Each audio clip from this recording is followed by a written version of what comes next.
Hi guys, कैसे हैं आप लोग। मैं रवि सर एक बार पुनः आपके अपने यूट्यूब चैनल पर स्वागत करता हूँ।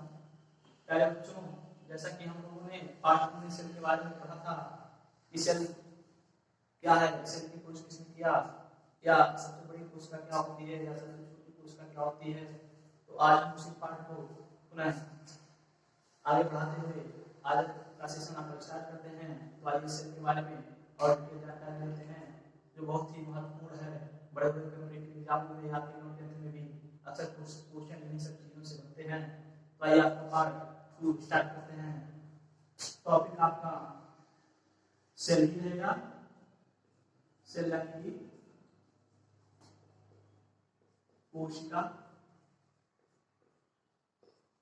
पार्ट 1 में हम लोगों ने पढ़ा कि कोशिका दो प्रकार की होती है, एक प्रोकैरियोटिक कोशिका और एक यूकैरियोटिक कोशिका। तो इन सब चीजों को डिटेल से जानने से पहले हम थोड़ा सा और भी डिस्कस करेंगे। हमारे पास दो वैज्ञानिक आते हैं, एक स्लाइडर और एक स्वान। स्लाइडर और स्वान साहब ने हमें कोशिका के बारे में 3 नई बातें बताई और उन्हीं 3 बातों को कहा जाता है सेल थ्योरी यानी कि कोशिका सिद्धांत। तो आज हम कोशिका सिद्धांत के बारे में पढ़ेंगे, यानी कि कह सकते हैं सेल थ्योरी, कोशिका सिद्धांत। अरे कोशिका सिद्धांत किसने दिया? तो सन 1829 और 39 में दो वैज्ञानिक आए, जिनमें से एक है आपके स्लाइडर साहब और दूसरे हैं स्वान साहब।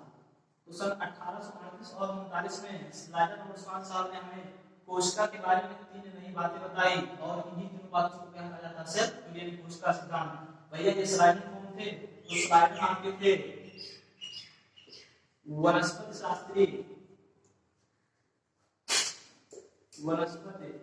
शास्त्री और जबकि स्वान साहब आपके थे जंतु शास्त्री।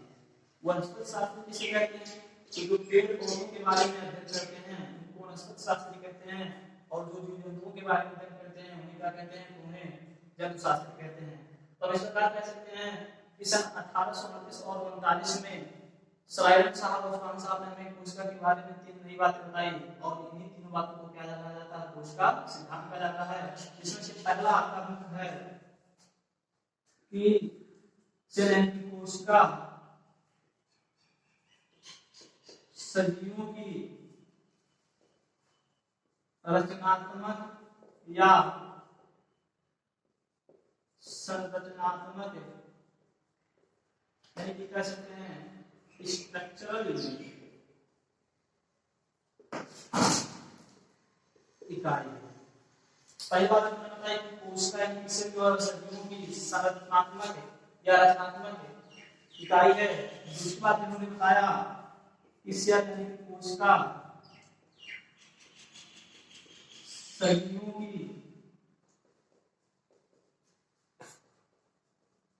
क्रियात्मक या कार्यात्मक यानी कि कह सकते हैं कि फंक्शनल यूनिट या फंक्शनल इकाई है। और तीसरी बात इन्होंने सेल थ्योरी के अंतर्गत बताया कि नई कोशिका की सेल का निर्माण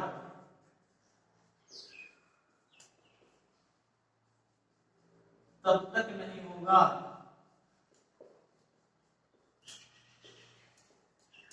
जब तक कि पुरानी कोशिकाओं का विभाजन ना हो जाए। तो यही बात हमें किसने बताई थी? स्लाइडर और स्वान साहब ने किसके अंतर्गत बताया था? कॉमर्शियल थ्योरी के अंतर्गत। आइए इसको विस्तार से जानते हैं। पहली बात उन्होंने बताया कि कोशिका की सेल जो है सजीवों की संरचनात्मक या कह सकते हैं रचनात्मक इकाई है। क्यों कहा गया? तो चूंकि जितने भी जीव जंतु हैं या पेड़ पौधे हैं उन सभी का निर्माण सेल के द्वारा यानी कोशिका के द्वारा हुआ है, जिसने स्लाइडर और स्वान साहब ने कोशिका को यानी कि सेल को सजीवों की संरचनात्मक या रचनात्मक इकाई कहा। दूसरी बात उन्होंने बताया कि जितने भी सजीव हैं, जितने भी पादप हैं, सभी का निर्माण सेल के द्वारा हो। दूसरा निर्माण कराया कि सभी सजीवों की जो क्रियात्मक इकाई है, क्रियात्मक इकाई मतलब उसे पाचन हो गया, उत्सर्जन हो गया, निषेचन हो गया, जो भी क्रियाएं हैं वह या तो कोशिका में संपन्न होती हैं, तो कोशिका के द्वारा संपन्न होती हैं। इसलिए सेल को सजीवों की क्रियात्मक या कार्यात्मक इकाई कहा जाता है।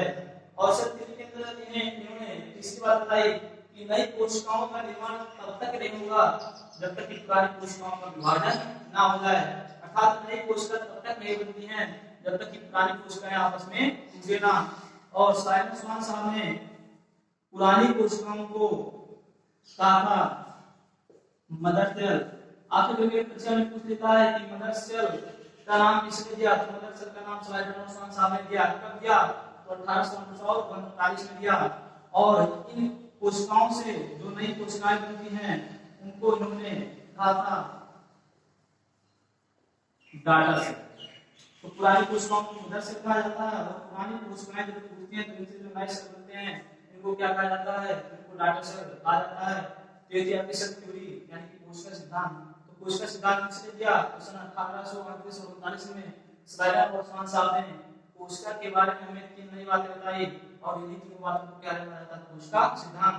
इसके अंतर्गत इन्होंने पहली बात बताई कि कोशिका जो होती है वह सजीवों की संरचनात्मक इकाई होती है।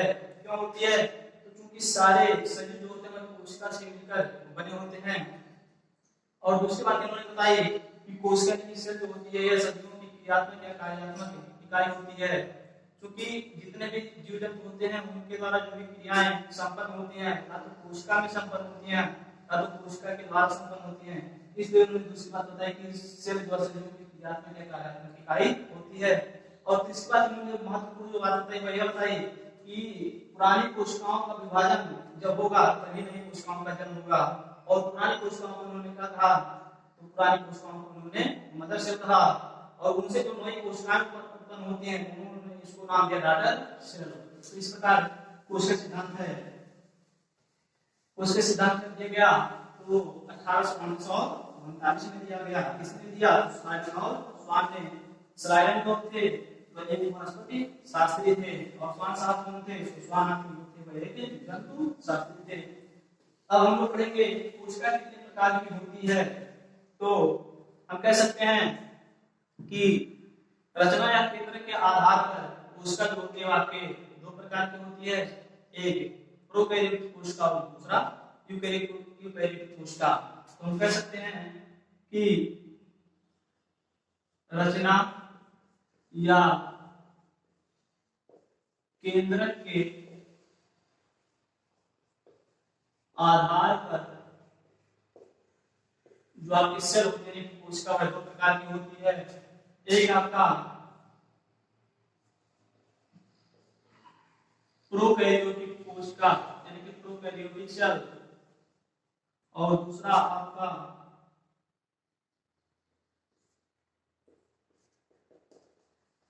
Eukaryotic cell. प्रोकैरियोटिक को हिंदी में प्रोकैरियोटिक ही कहते हैं,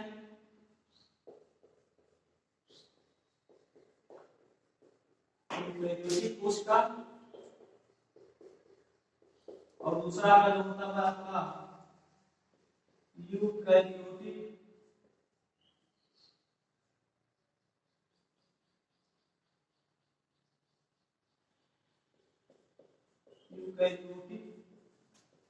कोशिका। आइए दोनों के बारे में डिटेल से जानते हैं कि प्रोकैरियोटिक कोशिका क्या होते हैं, किन चीजों में पाई जाती है। तो जैसा कि आप देख रहे हैं कि प्रोकैरियोटिक के शब्द 2 शब्दों से मिलकर बना है, प्रो प्लस कैरियोटिक। प्रो में होता है प्रिमिटिव और प्रिमिटिव में होता है प्राचीन। तो हम कह सकते हैं कि प्रोकैरियोटिक शब्द 2 शब्दों से मिलकर बना है, प्रो प्लस कैरियोटिक। प्रो में होता है प्रिमिटिव और प्रिमिटिव को कहते हैं प्राचीन या पुराना। जबकि कैरियोटिक शब्द कैरी आम से मिलकर बना है, और कैरियन में होता है न्यूक्लियस, और न्यूक्लियस को हिंदी में कहते हैं केंद्रक। इस प्रकार हम कह सकते हैं कि प्रोकैरियोटिक शब्द दो शब्दों से मिल करना है। प्रोपरस कैरियोटिक, प्रो मींस होता है प्रिमिटिव और प्रीटिव का मींस होता है प्राचीन या पुराना, और कैरियोटिक शब्द कैरी ऑन से मिल करना है जिसका मतलब होता है न्यूक्लियस यानी कि केंद्रक। जैसे कि आप देख रहे होंगे या कि प्राचीन काल में जितने भी चीजें या वस्तु हुआ करती थी वो विकसित होती थी, यानी कि उनका विस्तार बहुत ज्यादा नहीं हो सकता हुआ था। तो इस बात कह सकते हैं कि जो प्रोकैरियोटिक कोशिका होती है उसमें केंद्रक जो होता है वह नहीं पाया जाता है, जबकि यूकैरियोटिक यू में होता है वेल डेवलपमेंट यानी कि जो पूरी तरह से विकसित हो। तो इस प्रकार कह सकते हैं कि प्रोकैरियोटिक कोशिका में क्या होता है, केंद्रक का अभाव होता है, जबकि यूकैरियोटिक में क्या होता है, केंद्र जो होता है वह पूर्ण विकसित होता है। अब प्रोकैरियोटिक के कोशिका किन किन चीजों में पाई जाती है, तो प्रोकैरियोटिक कोशिका आपकी तीन चीजों में पाई जाती है, इनको हम डिटेल से जानते हैं। तो प्रोकैरियोटिक सब दो शब्दों से मिल करना, pro plus karyotic, pro means होता है प्रिमिटिव और कैरियोटिक मींस होता है कैरी ऑन, और कैरी ऑन मींस होता है न्यूक्लियस अर्थात केंद्रक, अर्थात जिसमें केंद्रक पाया जाएगा वह आपका यूकैरियोटिक होगा, और जिसमें केंद्रक नहीं पाया जाएगा वह आपका क्या होगा, प्रोकैरियोटिक होगा। अब हम पढ़ते हैं प्रोकैरियोटिक कोशिका के बारे में। सबसे पहली बात कि प्रोकैरियोटिक जो सेल होते हैं किन किन चीजों में पाया जाता है, तो यहाँ पर पाया जाता है बैक्टीरिया में, दूसरा पाया जाएगा ब्लू ग्रीन एल्गी में, जिसको हम नील हरी शैवाल हिंदी में कहते हैं, और तीसरा जो पाया जाएगा वह है पीपी येलो में।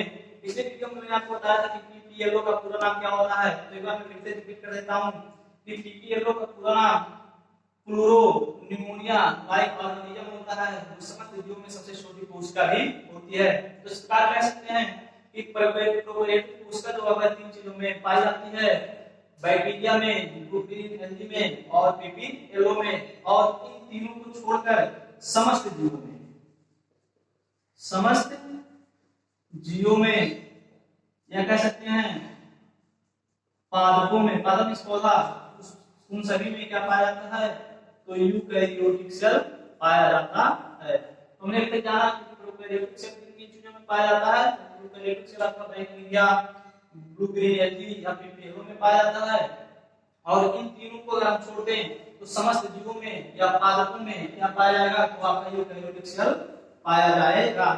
तो आप कमेंट करके हमको बताएंगे कि आपके और हमारे अंदर कौन सा सेल पाया जाता है। तो प्रोकैरियोटिक कोशिका को और डिटेल से जानने के लिए हमें एक फिगर बनाना पड़ेगा, और बायोलॉजी में फिगर बहुत ही इंपॉर्टेंट है, क्योंकि फिगर एक ऐसा माध्यम होता है जिसके द्वारा हमें तमाम चीजें स्पष्ट होती हैं। तो जल्दी से फिगर को हम बनाते हैं, आप भी बनाइए।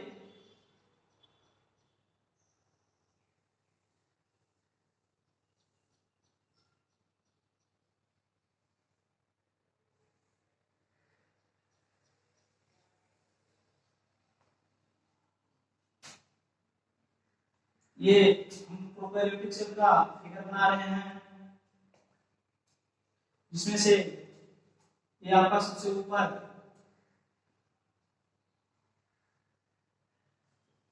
सेल वॉल है, जिसको हम लोग कहते हैं कोशिका भित्ति, और उसके नीचे जो परत है जिसको आप देख पा रहे होंगे ये आपका सेल मेम्ब्रेन है, इसको हिंदी में कोशिका झिल्ली कहते हैं। और यहाँ कुछ इस प्रकार की संरचना होगी जिसको प्लाज्मिड कहते हैं, इसको हिंदी में भी प्लाज्मिड कहेंगे। अब प्लाज्मिड क्या है, तो प्लाज्मिड जो आपका होता है अतिरिक्त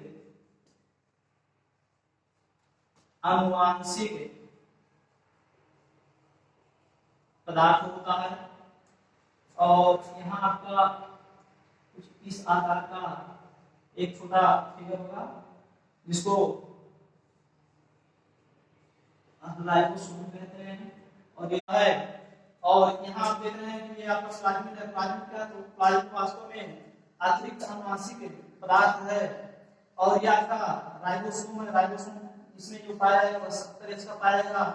यस होता है स्क्वायर्ड वर्ग यूनिट, क्योंकि वास्तव में जो फिगर हमारा है किसका है, पीपीएलओ का है। किसका भैया, पीपीएलओ का। और उसमें 70 यस का राइबोसोम पाया जाता है, तो कह सकते हैं कि कम क्षमता वाला होता है। आप में और हमारे में जो पाया जाता है राइबोसोम का 80 यस का पाया जाता है। लेकिन चूंकि ये प्रोकैरियोटिक सेल है, यानी कि पीपीएलओ का सेल है, इसलिए इसमें 70 यस का ही राइबोसोम पाया जाएगा, अर्थात कम क्षमता वाला होता है। आप यहाँ एक फिगर देख रहे हैं, ये न्यूक्लियाइड है। न्यूक्लियाइड को हिंदी में न्यूक्लियाइड कहते हैं। ये वास्तव में है क्या, तो यह वास्तव में मूल अनुवांशिक पदार्थ है और यह डीएनए से मिलकर बना होता है। डीएनए मतलब डीऑक्सीराइबोन्यूक्लिक एसिड, और आरएनए यानी कि इसको कहते हैं राइबोन्यूक्लिक एसिड। यहाँ आप देख रहे हैं कि सेल मेम्ब्रेन यानी कि कोशिका झिल्ली बनी है, ये दूसरी परत होती है। और ये वास्तव में जो सेल झिल्ली होती है, यह आपका फास्फोलिपिड की बनी होती है। इसकी बनी होती है फास्फोलिपिड की। और यहाँ कुछ तरल संरचना का एक पदार्थ दिखाई देता है जिसको हम लोग कहते हैं साइटोप्लाज्म। क्या कहते हैं, साइटोप्लाज्म, यानी जिसको हिंदी में कोशिका द्रव्य कहते हैं। तो ये वास्तव में फिगर जो पीपीएलओ का है, तो हम लोगों ने जाना कि पीपीएलओ यानी कि क्लोरोथर्मोनिया लाइक ऑर्गेनिज्म जो होता है, प्रोकैरियोटिक सेल होता है। इस प्रकार कह सकते हैं कि जो फिगर आता है प्रोकैरियोटिक सेल का ही है। इसमें सबसे ऊपर आपका क्या पाया जाता है, सेल वॉल पाया जाता है, जिसको हिंदी में क्या कहते हैं, कोशिका भित्ति। और वास्तव में मिलकर किससे बनी है, पेप्टोग्लाइकॉन या ग्लूटामिक एसिड की मिलकर बनी होती है। उसके नीचे की जो संरचना होती है उसको सेल मेम्ब्रेन या सेल लेमा भी कहते हैं। और अगर वास्तव में इसको हिंदी में क्या कहते हैं, तो इसको हिंदी में कहते हैं कोशिका झिल्ली। और यह आपकी फास्फोलिपिड से मिलकर बनी होती है। फिर आप देख पा रहे होंगे इसमें एक तरह संरचना नुमा कुछ पदार्थ दिखाई देता है, जिसको हिंदी में क्या कहते हैं, कोशिका द्रव्य या इंग्लिश में साइटोप्लाज्म कहते हैं। फिर यहाँ एक संरचना आप देख पा रहे होंगे जिसको न्यूक्लियाइड कहते हैं। ये न्यूक्लियाइड किससे मिलकर बना होता है, तो वास्तव में डीएनए से मिलकर बना होता है। और यह क्या है, यह मूल अनुवांशिक पदार्थ है।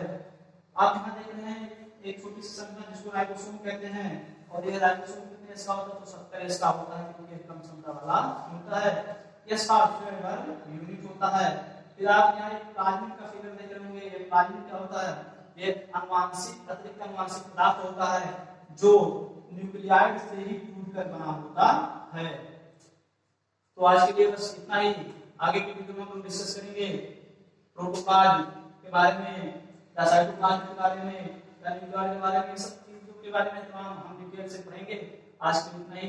अगर वीडियो पसंद आया हो तो चैनल को सब्सक्राइब करके बेल आइकन को जरूर दबाएं, जिससे आगामी नोटिफिकेशन आपको मिल सके। धन्यवाद। तो 10 मिनट हो गया।